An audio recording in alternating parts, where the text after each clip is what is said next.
Bonjour et bienvenue, j'espère que vous allez tous bien. Aujourd'hui, je vais vous parler de la magie sympathique. La magie sympathique est une des formes les plus anciennes de sorcellerie, basée sur l'idée que tout dans l'univers est relié par des énergies invisibles. Cette connexion subtile entre des objets, des personnes ou des événements repose sur des principes fondamentaux: la similitude, la contiguïté et la contagion. Ces lois, enracinées dans les pratiques magiques, guident les sorciers et sorcières dans leurs rituels pour influencer le monde physique et spirituel. Nous allons découvrir ensemble ces concepts, leurs origines et leurs applications pratiques, notamment à travers le baptême de l'adagide, un outil emblématique de la magie sympathique. Parlons à présent des origines historiques de la magie sympathique. La magie sympathique trouve ses racines dans les croyances anciennes, présentes dans des cultures égyptiennes, grecques, celtiques, africaines et asiatiques. Les chamans et prêtres utilisaient des objets symboliques pour invoquer des énergies ou des entités. Par exemple, en Égypte ancienne, les figurines dédiées aux dieux servaient à influencer des événements, tandis que les Grecs utilisaient des amulettes pour la protection. Ces traditions universelles témoignent de l'importance de la connexion symbolique dans la magie antique. Voici les principes fondamentaux de la magie sympathique. La loi de la similitude, appelée aussi magie imitative. La similitude repose sur le principe que le semblable attire le semblable. Une ressemblance physique ou symbolique entre deux choses crée un lien énergétique entre elles. Par exemple, une poupée ou une dagide fabriquée pour représenter une personne devient alors une extension énergétique de cette personne. En agissant sur la représentation, soin, marquage ou intention, on agit indirectement sur la cible. La loi de la contiguïté, magie par contact. Ce principe stipule que les objets ayant été en contact physique avec une personne ou une entité conservent une trace énergétique. Par exemple, des cheveux, des vêtements ou un bijou ayant appartenu à quelqu'un peuvent être utilisés pour influencer cette personne à distance. Ces objets deviennent des conducteurs d'énergie reliant leur propriétaire à un rituel. La loi de la contagion. Prolongeant la contiguïté, la contagion repose sur l'idée que tout ce qui a été influencé ou contaminé par une énergie conserve cette influence, même après séparation. Une pierre ayant absorbé une intention magique ou un objet sanctifié dans un rituel porte cette énergie, prête à être exploitée. Ce principe est souvent utilisé pour créer des talismans ou transmettre des énergies. Parlons à présent du baptême de l'adagide, un rituel puissant et indispensable. L'adagide, une poupée ou effigie utilisée en magie, est un outil emblématique de la magie sympathique. Fabriquée à l'image d'une personne cible, elle sert de lien énergétique direct avec celle-ci. Cependant, pour maximiser son efficacité, elle doit être baptisée ou activée dans un rituel spécifique. Voici le processus du baptême. Passons à la fabrication de l'adagide. Créez une effigie en cire, en argile, en tissu ou en bois, selon vos ressources. Ajoutez des éléments personnels, des cheveux, une photo ou des symboles.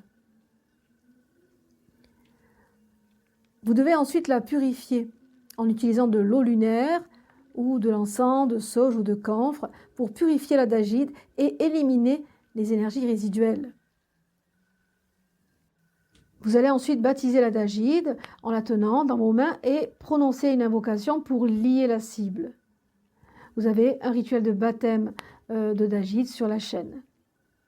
Vous pourrez dire par exemple, par cette eau sacrée, je te nomme, le nom de la personne, Ce que je fais sur toi s'imprime sur l'autre, par le lien de similitude et de contagion, soit son reflet ici et maintenant. Vous pourrez consacrer l'adagide aux 4 éléments et souffler sur l'adagide afin de lui insuffler la vie. Ensuite, vous allez l'activer, passer l'effigie dans la fumée d'un encens spécifique, amour, protection, bannissement, pour sceller son rôle. Voici à quoi est utile une dagide. Pour la guérison, en manipulant l'adagide avec douceur et en visualisant une énergie positive. Pour la protection, graver des runes ou des sigils protecteurs sur l'adagide. Pour le bannissement, vous pourrez brûler ou enterrer l'adagide pour rompre un lien néfaste. La visualisation est essentielle pour diriger votre intention. Imaginez clairement votre objectif et ressentez l'énergie se canaliser dans votre outil. Travaillez avec les éléments. Associez chaque élément à votre travail magique. La terre pour ancrer les énergies et protéger. L'eau pour purifier ou apaiser les émotions. Le feu pour canaliser un changement. L'air pour diffuser l'énergie et attirer les forces extérieures. Chaque outil doit être chargé d'énergie par visualisation, parole ou exposition aux éléments. Voici quelques applications modernes de la magie sympathique. En sorcellerie contemporaine, les praticiens modernes intègrent ces pratiques dans des sorts d'attraction. Utilisez des objets similaires pour attirer l'amour ou la prospérité. Pour des nettoyages énergétiques, brûler ou enterrer des objets symbolisant des énergies négatives.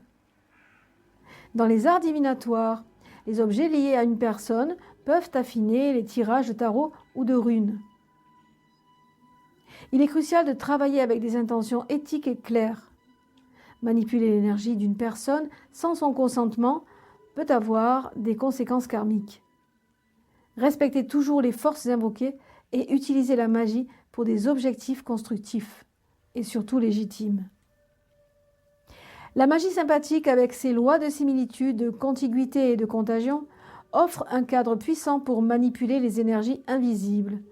Le baptême de l'adagide en est une illustration pratique et efficace. Bien que la magie sympathique soit puissante, elle n'est pas infaillible. Elle repose sur plusieurs facteurs, notamment la foi du praticien, la pureté de l'intention et l'intégrité des objets utilisés. Les objets, par exemple, doivent être choisis avec soin car ils portent en eux une charge énergétique qui peut être manipulée pour le bien ou pour le mal. Un objet peut aussi perdre sa connexion si elle est négligée ou mal utilisée, ce qui pourrait affecter l'efficacité de la magie. La magie sympathique est un puissant moyen de manipulation des forces subtiles du monde. Elle repose sur des principes très anciens, basés sur l'idée que tout ce qui est en relation similaire ou connecté peut influencer une autre réalité. La magie sympathique peut être utilisée pour protéger une personne ou un espace. Par exemple, un sac contenant des herbes protectrices ou des objets personnels de la personne protégée peut être suspendu au-dessus de l'entrée d'une maison pour éviter les mauvaises influences. Pour les rituels d'amour et de séduction, l'utilisation de parfums, de pétales de fleurs ou même d'images personnelles dans des rituels d'attraction, où l'énergie est dirigée vers une personne cible, est une pratique commune. La similitude entre l'objet utilisé, comme une photo ou un vêtement, et la personne permet de créer un lien énergétique. Pour la magie de manifestation et d'abondance, des objets symboliques comme des pièces de monnaie ou des pierres précieuses sont souvent utilisés pour attirer la richesse. En visualisant l'abondance à travers ces objets, on cherche à diriger cette énergie vers la réalité de la personne. Pour la guérison, des herbes comme la lavande, la camomille, des cristaux comme l'améthyste ou le quartz rose, ou même des objets de nature curative, pourront être utilisés comme représentation symbolique. Parlons de la respiration et de la visualisation.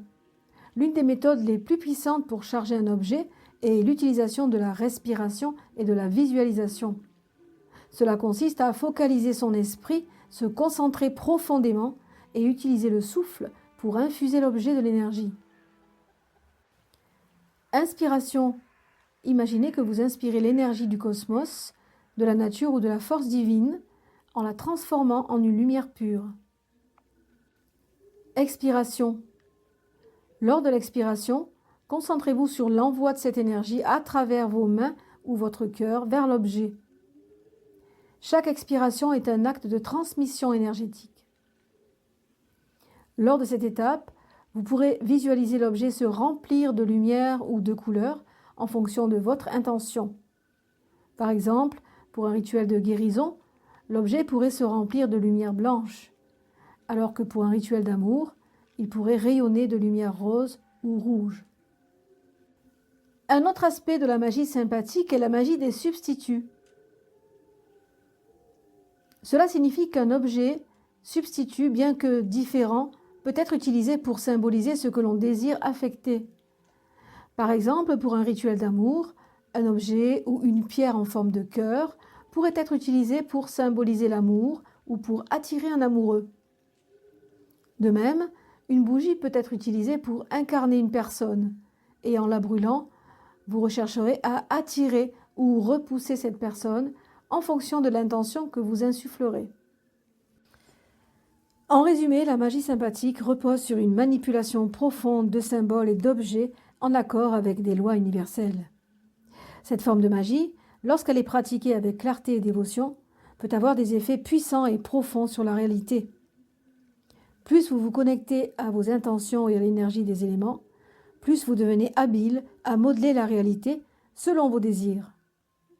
Voilà pour cette vidéo qui, j'espère, vous aura fait plaisir, vous aura appris quelque chose, aura répondu à vos interrogations. Si vous avez aimé cette vidéo, je vous invite à liker, à partager, à vous abonner. Si vous n'aimez pas cette vidéo, passez votre chemin. Quant à moi, je vous retrouve la semaine prochaine. Prenez soin de vous, portez-vous bien. Bye bye.